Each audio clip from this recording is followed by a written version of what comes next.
Welcome back.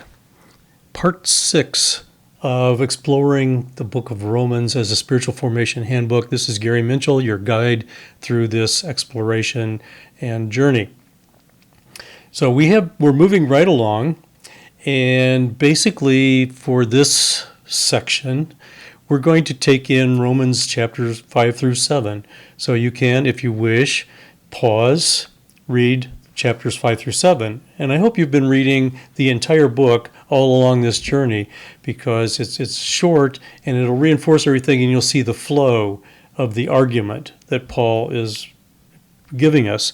And you must remember, when people write, that essentially they're making an argument for something. They're trying to persuade you or logically move you from here to there. So we've been logically moving along, and we just went through how we're all sinners, and then how we divide ourselves, and one group tries to say they're better than the other group, and that doesn't work because we're all bad. But then we see faith and the justification of Abraham through his faith, not through following any ritual or law. Abraham was justified by God long before circumcision was invented, or long before the laws were actually written. You ever kiss yourself back and put yourself in the time of Abraham and just wonder, how did he believe in one God and everything? I think about stuff like that, but then what can I say? That's me. Anyway, time to make a reminder as we go through all this. I'm not a theologian. I'm not giving you theology. I've studied way too much theology and philosophy, but these are really intellectual. Like Thomas Merton said, it's not what I memorize and all the words I know. It's how I'm living a with God life. You can, if you like, get lost in a labyrinth of parsing every Greek word, searching for all manner of hidden meanings in theology, but I prefer to read this, actually the rest of the New Testament, as a guide to spiritual and personal development. Writing this lesson brought out one of Paul's examples.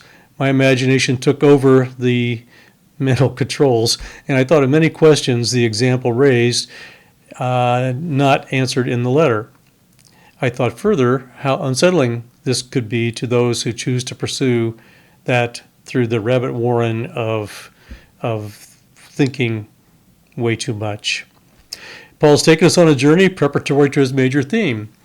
He has slowly taken us through the sin, how all of us are full of sin. The goal is awareness of our capacity to sin and our history of sin. He addresses his Jewish brethren and how their law did not and will not put them into a right relationship with God. They found it's impossible to live completely obeying the law. 90% on the exam is still failure on their part. Then we examined faith, and we found Abraham had faith in his God, our God, and it was reckoned to him as righteousness, and that was before the law was given. Therefore, righteousness with God was available long before the law was ever invented and written down. Now, Paul introduces us, finally. This is almost like almost a climax before the anticlimax or something. But anyway, now, chapters 5 through 7, Paul introduces us to Jesus. He tries out a couple of examples, and then he gets himself tangled up in logic, trying to explain our relationship to sin. It happens to Paul a lot. He gets kind of tangled up in logic and leaves us a little bit. We have to kind of grope our way through. We continue in a growing awareness of myself, my falling short, and then my recognition of a better way.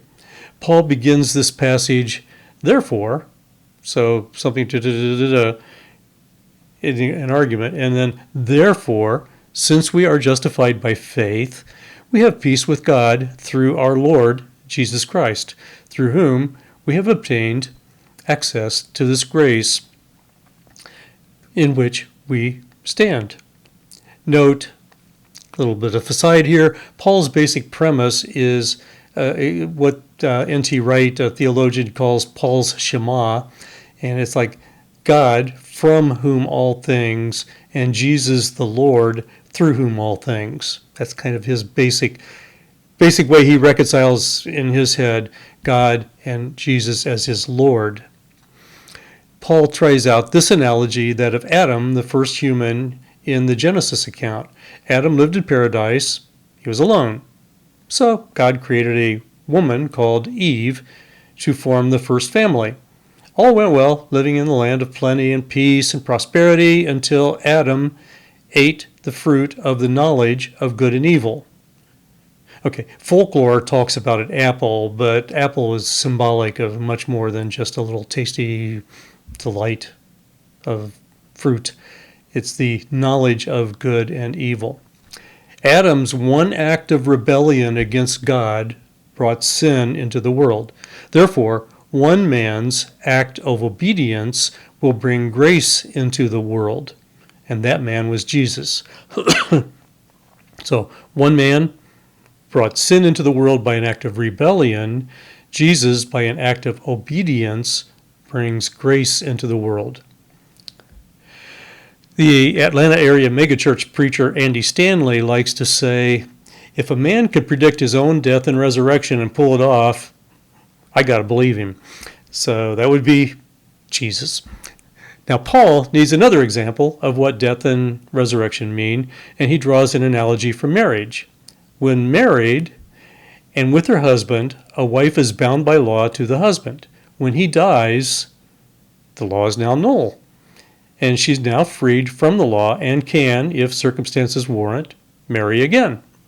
Just so, when Jesus died, he ended the law as an instrument of righteousness, and all of us now are free from its bonds. But we still have sin all around us. We have sin in us. We still do stupid and willful things that separate us from God. Or, as Paul puts it, perhaps a little confusingly, try this on, for we know that the law is spiritual, but I am of the flesh, sold into slavery under sin. I do not understand my own actions, for I do not do what I want to do, but I do the very thing I hate. And now if I do what I do not want, I agree that the law is good, but in fact it is no longer I who do it, but sin that dwells within me. I wish he had a better writing style and a little more simplicity, but what we have is what we have. Basically, he just told us that sin continues to pervade us and everything around us, but because of Jesus' act of obedience, he broke that power of all of that. We can't experience God's grace. As a reminder, justifying grace. This is the grace through which God pardons sin and declares the believer righteous. It's received through faith, represents the moment of conversion or being born again in John Wesley's terms. This grace removes the guilt and penalty of sin. So see how far Paul's argument has moved us in our journey. If we become aware of where we were, now we can become aware of where we can go. And that's the story of this part of our journey through Romans as a spiritual formation handbook. Thank you for listening. Join you the next time around. Have a blessed day.